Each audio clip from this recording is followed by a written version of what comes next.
Avui el que he volgut fer és un reconeixement a un treballador, a un escombriaires de Badalona que va tindre el valor d'enfrontar-se amb uns delinqüents que estaven atracant a una veïna. Estaba trabajando en el metro de salud, eso sobre las 7 de la mañana, y una mujer ha venido hacia mí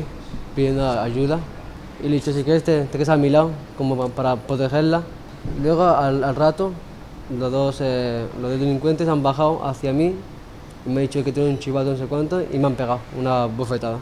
Que els dos delinqüents després, al cap d'una estona, van ser detinguts per la Guàrdia Urbana, cosa que nosaltres celebrem, però avui el que tocava era fer aquest reconeixement, que és una persona anònima però que va donar la cara i va ser el millor representant de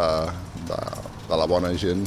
de Badalona, i això el que té que tindre és un reconeixement per part de l'alcalde de la ciutat, i així ha estat.